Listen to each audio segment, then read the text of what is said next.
so many notes on my phone that I don't have context for, but I just write something down. And I was just going through them, and I thought it said William H. Macy, but then I looked closer, and it says Grilliam H. Macy, or Grillian Anderson, which is what I want to name our barbecue.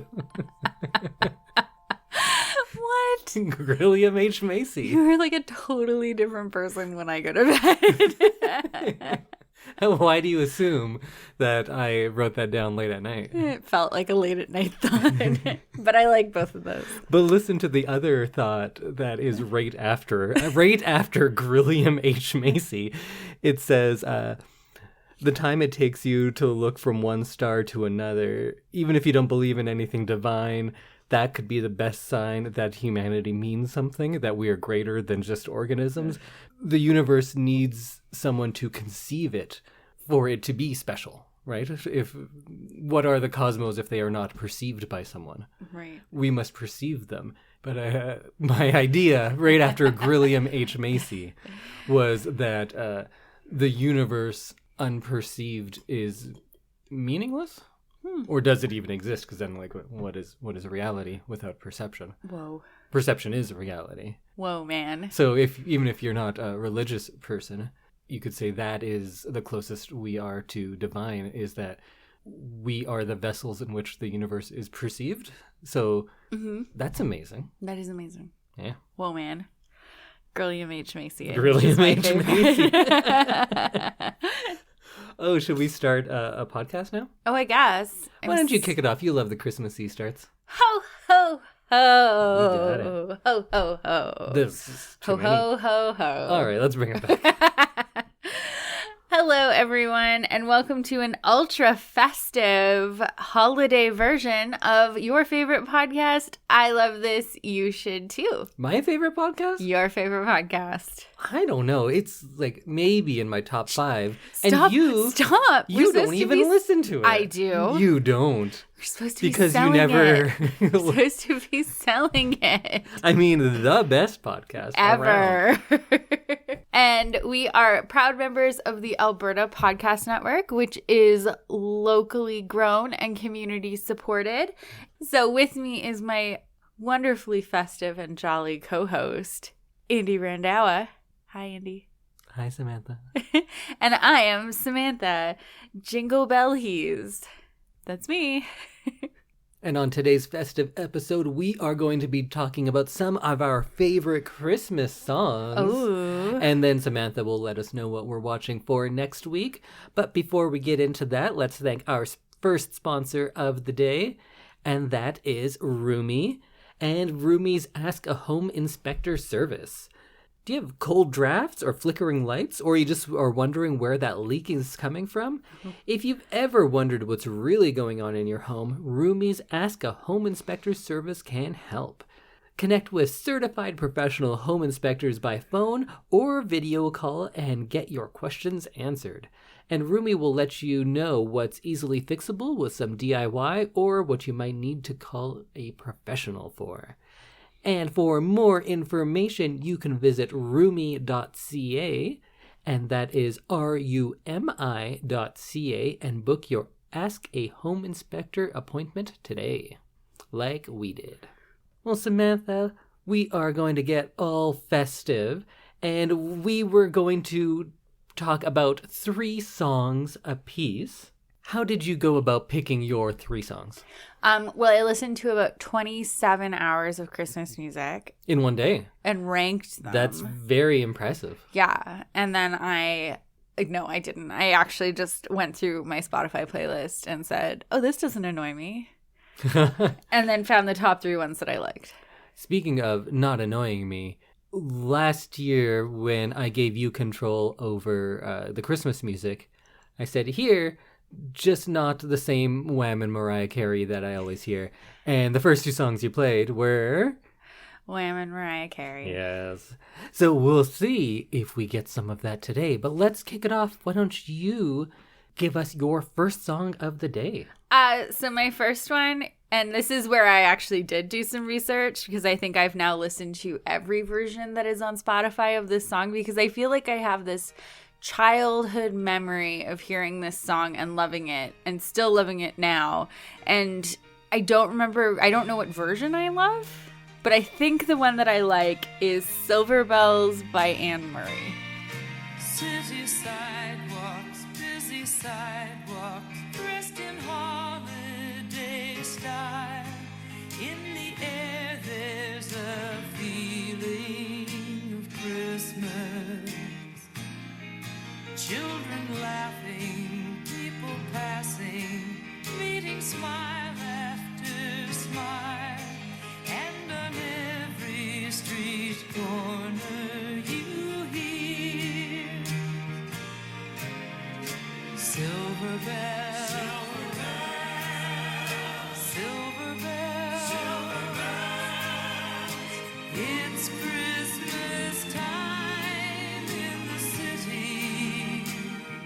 So Silver Bells is such a classic Christmas song, and it's like fun to sing along to, and it's not like over the top and super crazy like some of my other picks.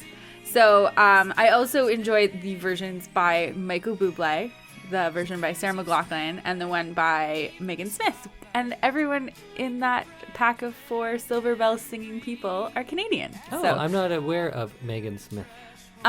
Megan Smith is... Megan Smith. I think she's from the West Coast, but she has a super, like, great Christmas album. Oh, I think my favorite Silver Bells is Bright Eyes and Friends. Is Anne Murray, what's her name? She's Canada Songbird? Is she? I think that's what they call her. Oh. That's what I call her anyway. Fancy. Canada Songbird, Anne Murray. Anne Murray. So, Indy, what's your first Christmas pick? So I think the first one I'm going to go with is Little Drummer Boy, Peace on Earth, the Bing Crosby and David Bowie duet. What a random pairing. Peace on earth, can it be? And years from now, perhaps we'll see the day of glory. Say the day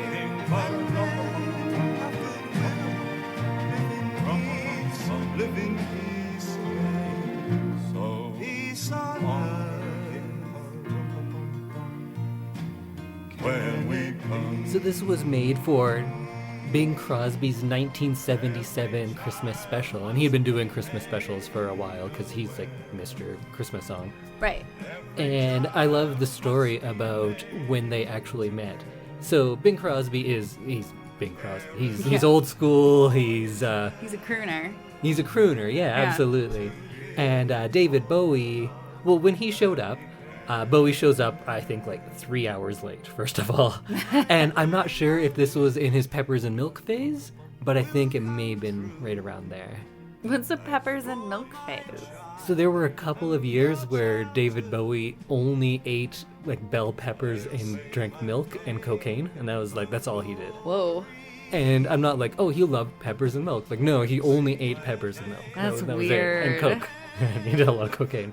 But either way, he comes in super late, and he comes in with his wife at the time, and they're both dressed exactly identically. So they're both wearing full-length mink coats, and they have full makeup and bright red hair and lipstick and everything. And Bing Crosby takes a look at this, and he's like, what the fuck? And just kind of like leaves the room. So they made him take off his lipstick and earring before Bing would even like speak with him. But then they get together, and Bowie goes like, Little Drummer Boy, that's it? That's no good. I don't want to just do Little Drummer Boy. And I agree, Little Drummer Boy is not a great song. It's not a great song. So then he just says like, well, let's do something else. 90% of it is just nonsense. There's a lot of It's just nonsense words. So then he goes to the piano, and in 75 minutes, he comes out with what we hear. Right. Which is the addition of that whole Peace on Earth and doing it as a, what do you call it when there's two different songs kind of going together? Like a round? Well, I think Around has to be the same song starting at different points. Okay, but either, maybe. It's one of those. You musicians mashup. know. Yeah, it's a mashup. It's definitely a mashup. So he comes up with that, And Bing Crosby like changes his mind. He's like, this guy is a musical genius, and I love the challenge of this because I think Bing's probably pretty comfortable and doesn't get challenged too often. Yeah, everyone's like, oh, I get to sing with Bing Crosby. And Yeah. I think that's like an honor, so you're not like doing crazy stuff like David Bowie is. In the end, Bing said he really enjoyed it. He loved what the final product was, and he had a good time doing the actual recording. And he said that Bowie is, a weirdo, but also a musical genius, which I would agree with because I would agree too. And sadly, he never got to see the Christmas special because Bing Crosby died just a few weeks after recording before the Christmas special aired. Oh, that's sad. So this is one of the last things he did. Wow. And you just got to watch the actual lead up to it for the first time from the special. How was that for you? It was weird. Yeah, it's Such awkward. a weird little skit that they do. And in the show notes, there is a link to that, so you can watch it. Everyone as well. should watch it because it's funny. All right, Samantha, what else do you have for us? Well, I'm gonna go Bing Crosby too. All right, back-to-back Bings. Bing. Actually, I know what yours is going to be because I know you love the song, which I never really appreciated, but maybe now I do because I've heard it with you so often. So it's the Melikalikimaka Hawaiian Christmas song. Melikalikimaka is a thing to say on a bright Hawaiian Christmas day. That's the island greeting that we send to you from the land where palm trees sway. Here we know that Christmas will be green and bright, the sun to shine by day and all the stars at night. I love that one because it just makes me happy to hear, and it reminds me of warm places and beaches. Which is what you want at Christmas time. Especially when we get real bogged down in winter. Exactly. It's when it's been snowing for 4 days straight and all you've done is shovel and try and warm up after shoveling and then go out to shovel again. It's somewhere I could go and be warm. And of course that's the Andrews sisters. Yes. There, who are maybe after Bing Crosby second in big time Christmas hits. See, I don't know. They're definitely up there. I don't know them by who they are for Christmas. I don't know their stuff. Oh, well, over the next month, I'll play some for you. Perfect. So, Indy, what's your second song of the season? Let's go a little more modern, and we're going to go to a band that I really got into when I was in university, and they are called the Raveonettes. Oh. And this song is just called The Christmas Song, but it's not the Christmas song. Oh, it's a an different original Christmas song. Okay, so I noticed on your list, and I was like, interesting choices. But I thought it was a regular Christmas song. So I was thinking it was a cool modern version of it.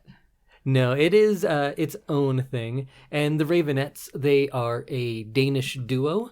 Oh. So there's the two of them. And it's one of the bands that I've seen the most times. And I've seen them live? Yeah. Oh, and in interesting. multiple countries as well. We kind of overlap a lot. Cool. And they were never terribly popular. So I've been able to see them at shows with 20 people, which That's is nice. amazing. That's always such an amazing experience to get to see a band just in such an intimate setting. I remember I went to a show when I was probably 19 with them, and their names are there's Suna Rose Wagner and Sharon Fu, and Sharon Fu is 6 feet tall, very blonde, and she was wearing all leather when I met her, and I was a 19-year-old, and she was just sitting at the bar, and I was like, she's right there, and they weren't big enough that people knew them or so I just went and bugged them. sat next to her, and I just ordered a drink and took it and left because I was too shy to actually say anything. Aw, you should have talked to her. That probably would have made her day. I like them a lot. They started out real fuzzy, if you're into Jesus and Mary Chain, that kind of stuff. It's a mix of Jesus and Mary Chain and the Everly Brothers because they harmonize the Everly Brothers a lot. And they're the Raveonettes, not a raven, but rave on. What's the song? It's a Buddy Holly song. Right. Rave on. So that's where they took the name from. They have a lot of 50s aesthetics, but then they also have a lot of electronic stuff coming in, and like I said, really fuzzy stuff, and kind of hard-edged guitars with driving beats and things like that. And every time I've seen them, and it has been very cold outside, so I already have that association with them and Christmas too.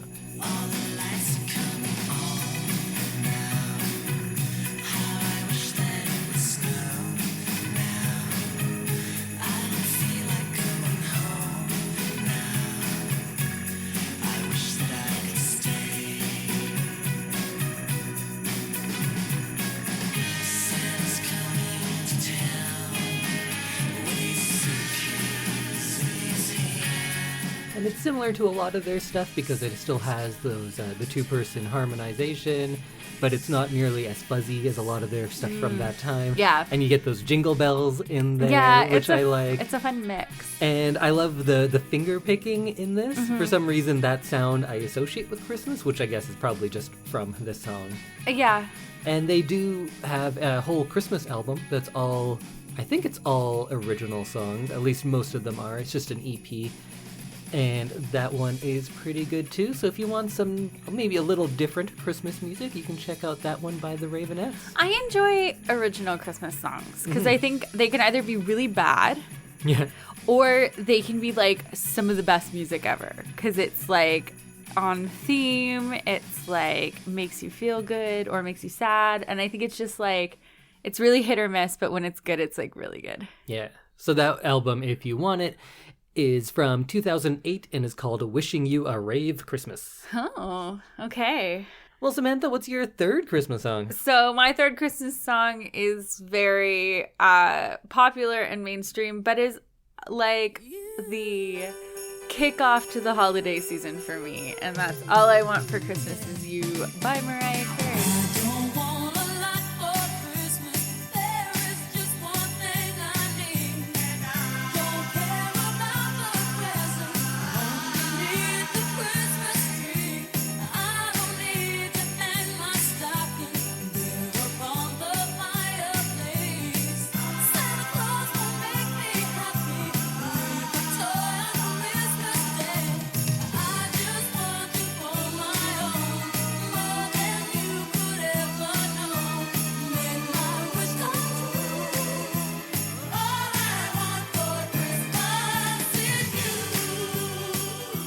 So I don't think I've ever actually seen the video for that. I'm kind of embarrassed, but usually you hear it in like shopping malls and stuff. Yeah, we just watched the video, and Mariah Carey is always sitting or laying down in a lot. Or just doing like one of 3 arm movements. Yeah.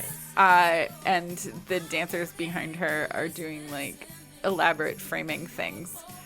And there's multiple Santas. There's 2 Santas behind her always. Yeah. Which is a mixed message, I guess. But then also she's dressed like Santa, but a Santa angel? Yeah. She's Santa or is she an angel? And or then is Santa also an angel? a sexy nutcracker. Oh, yeah. Yeah.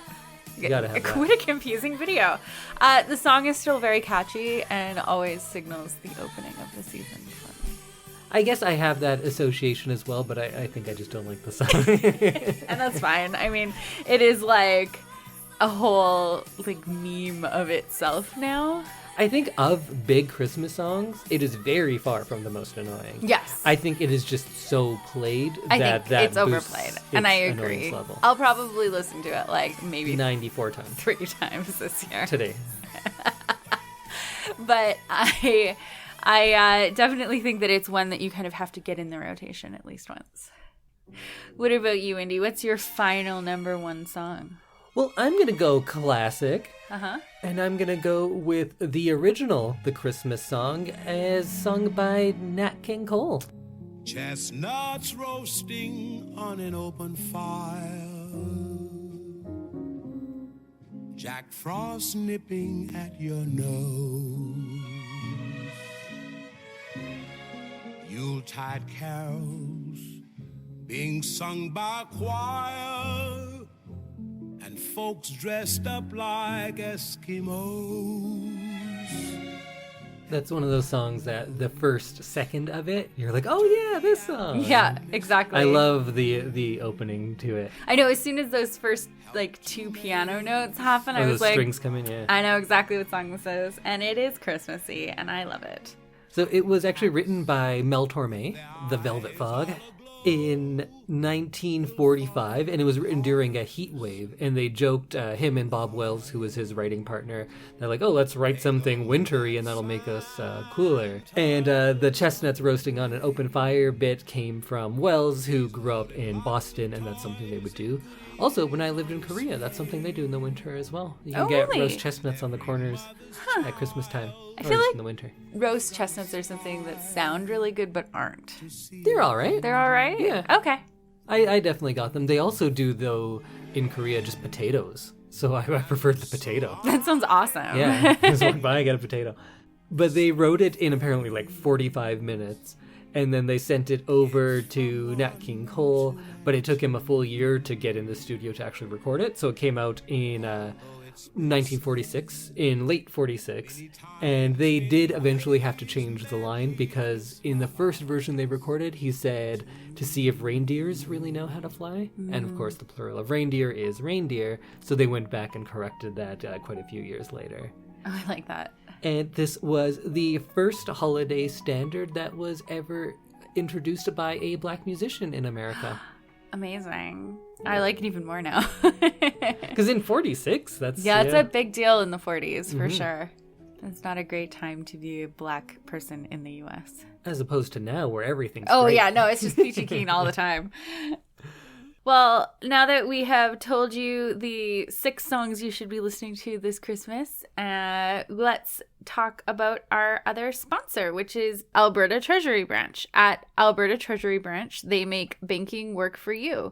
With expert and practical advice in everyday banking and investment planning and expertise and management services with ATB Wealth, you can be confident that you're making smart choices when it comes to your money. They have a history of doing what's right for your clients, especially when times are tough, because ATB was built to help Albertans. And for more information on their services, you can visit atb.com. All right, Samantha. So you love Christmas movies. You had said last year that we were just going to continue the Christmas Prince line, but what is going to be our watch for next week? I think that was more of a threat than it was. Like, I was threatened by truth. So I thought I would keep us in the Netflix holiday movie universe, although this one is not a princess movie. You watch movies that aren't princess movies? Yeah. Huh. Yeah. But Indy, do you like catfishing? Like, for fun? No, I don't. No, I don't. I mean, like catfish, the idea of being someone else on the internet. No, I don't. But like, it's fun to watch. I guess. Yeah, I don't know how would you like me to answer this? Let me do another take. Yeah, it's the best. Tell me more. And you like online dating? No. Yeah, no. None of these things sound good. But we are going to be watching this year's Netflix original Christmas movie, Love Hard. All right. I know essentially nothing about this movie, but I do know 2 things. Yes. Jimmy O Yang Yes. is in it, Yeah. who I think is a funny guy. I first saw him on Silicon Valley, and then I've watched his stand-up specials, and he's been in a few other movies. Yeah. And I know people who worked on this movie. Which is part of the reason why I thought maybe we should do it. So it was shot in Vancouver. It stars Nina Dobrev, Jimmy O Yang, Darren Barnett, and Harry Shum Jr., which is a kind of a fun cast. I've never heard of those other people before. Oh, Harry Shum Jr. was on Glee. He became like super famous from Glee. And Nina Dobrev is the... Both of those names that you said, I don't know where the first name ends and the last name begins. Because you're saying them together, and those names can both be like... Oh. It was like Harry-Shum Jr. Harry-Shum Jr. is his name. Harry, and his last name is Shum. And then there's Nina Dobrev? Nina Dobrev. Nina Do is her name. Nina. And her last name is Dobrev. Oh, I heard Nina Dobrev. Fun non-movie related fact, Nina Dobrev is dating Shaun White, the snowboarder. Oh. Yeah. I don't know about a fun fact. That would have been a fun fact if this was 2002, maybe. I know. Wait, how old is Nina Do? Nina. Because isn't Shaun White, like, old? Yeah, Nina's 32. I don't know. It doesn't matter because we're not talking about Shaun White. Was he the flying tomato? Is that him? He's like the super redheaded trick guy who does all the crazy twists. That's what he's known for, crazy twists? Yeah. I think you're thinking of M. Night Shyamalan. No, I mean twists in the snow with a snowboard. Oh, okay. He does like crazy flips. They call him the Shyamalan of the slopes. Yes, that is very true and is going to catch on, I'm sure. So this movie, like I said, was filmed in Vancouver. It just came out on November 5th, and it is about a young woman who travels to her online crush's hometown for Christmas, but she discovers that she's been catfished. Oh, can I get... No, I shouldn't guess anything. No, I refuse to let you guess. Because I think I you know where always this is get going. it. Yeah. Okay. So Wait, but does that mean...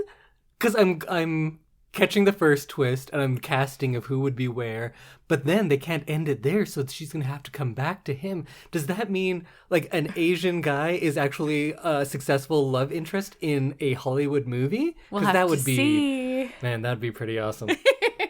Have we gotten that far? I hope so. I hope so. I mean, I've seen it. I just don't want to give anything away. So this kind of a movie we've all seen before, in that, you know, she goes to meet a man and then ends up falling in love, and, you know, hijinks ensue. Mm-hmm. And I don't want to say any more because I don't want to give it away. But so she is a dating columnist in Los Angeles, and she has like a article, a column. Isn't it still a column if it's online? I think she probably does listicles. Listicles, yeah. Which are, it's just like a picture of a Pop-Tart and be like, reminds me of this guy I saw the other day. And that's it. It doesn't have like more words than that. It sounds like she's actually writing articles because she's writing about her disaster dates that she goes on. I thought it would just be a picture of something and then just the word this underneath. No. I think that's what modern writing is. Is it? Yeah, you just say this. So she starts to get bored of online dating and then writing about it and how bad all of her dates are. And so she decides to like give up. And then her best friend opens up her like search area. And then she ends up meeting someone who's in Lake Placid, New York. So she travels across the country for Christmas, and hijinks ensue. And she thinks it's one guy, but then it's a different guy. Yeah. But could she fall in love with that guy? That couldn't be. Could their connection be stronger than this deception and her disappointment in what he looked like? I don't know. I don't know. I kind of know, though.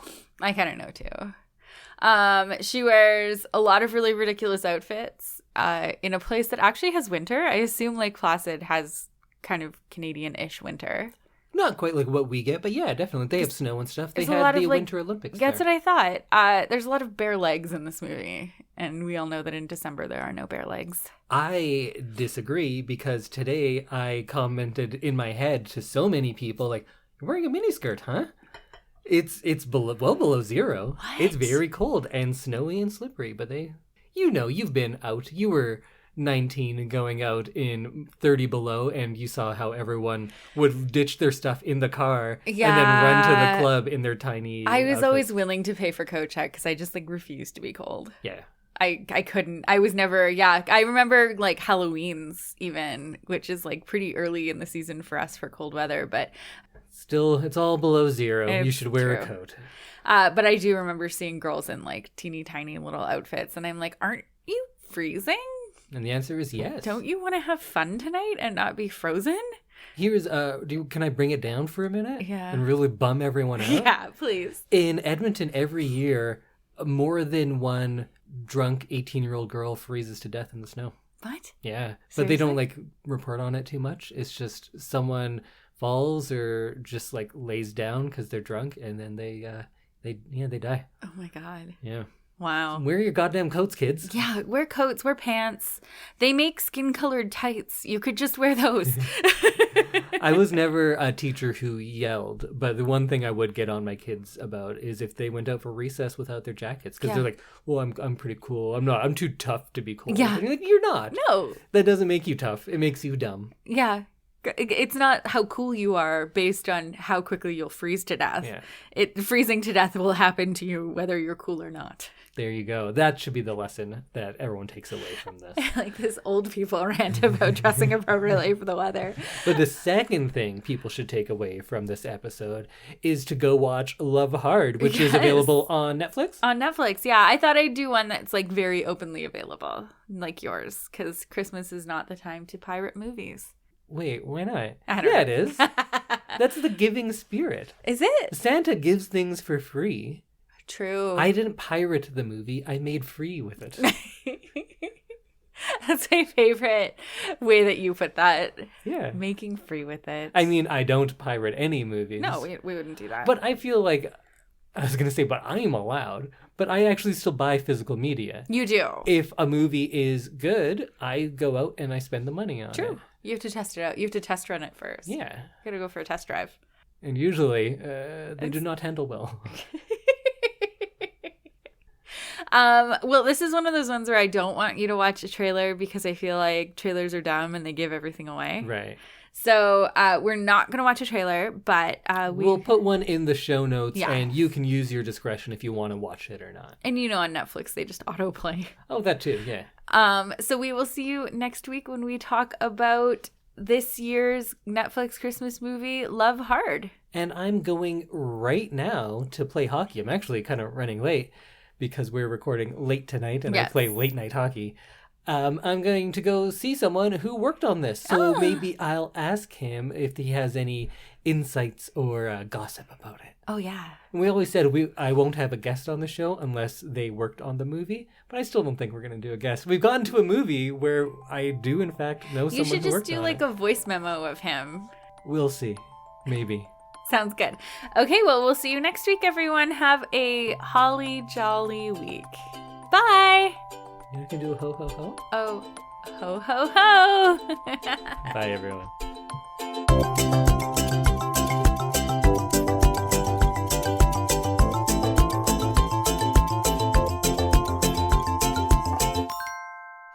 What is she dressed as now?